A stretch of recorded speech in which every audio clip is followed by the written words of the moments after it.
తొలి ఏకాదశి రోజు ఖచ్చితంగా చేసుకోవాల్సింది ఆరిది కదా, చాలామంది తాలికలని కూడా అంటారు. ఫస్ట్ టైం నేను ఆరిది వండడం, ఇప్పటికి వచ్చిన అసలు ఎప్పుడు వండలేదు. నేను లేచేటప్పటికే మా అమ్మ వండేసి ఉండేవారు. బట్ ఇక్కడికి వచ్చాక ఫస్ట్ టైం నేను వండుతున్నాను అనమాట. నాకు అసలు ప్రాసెస్ ఐడియా లేదు.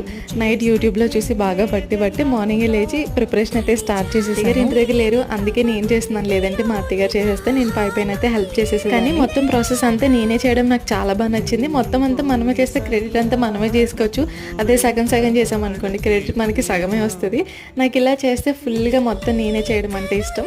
ఇంకా సేమ్ యూట్యూబ్లో ఏదైతే ప్రాసెస్ చూసానో అంతా అలానే ఫాలో అయిపోయాను. ఇంకొక విషయం ఏంటంటే, శారీ కట్టుకుని వంట చేయడం కూడా ఇదే ఫస్ట్ టైం. ఎప్పుడు డ్రెస్తో వాటితోనే చేశాను కానీ శారీతో ఎప్పుడు వంట చేయలేదు. ఆ కోరిక కూడా ఇప్పుడు తీరి. పూజ ఎలా చేసుకున్నాను, ఇంకా ఆ రోజు అంతా ఎలా గడిచింది ఏంటి అనేది ఫుల్ బ్లాగ్ అయితే షూట్ చేశాను. బ్లాగ్ రేపు ఈవినింగ్ 4 o'clock అయితే అప్లోడ్ చేస్తాను. మిస్ కాకూడదంటే ఖచ్చితంగా ఛానల్ని సబ్స్క్రైబ్ చేసేస్తాను. ఇది తిన్నాక మా హస్బెండ్ రియాక్షన్ కూడా నేను లాంగ్ వీడియోలో చూపిస్తాను. సబ్స్క్రైబ్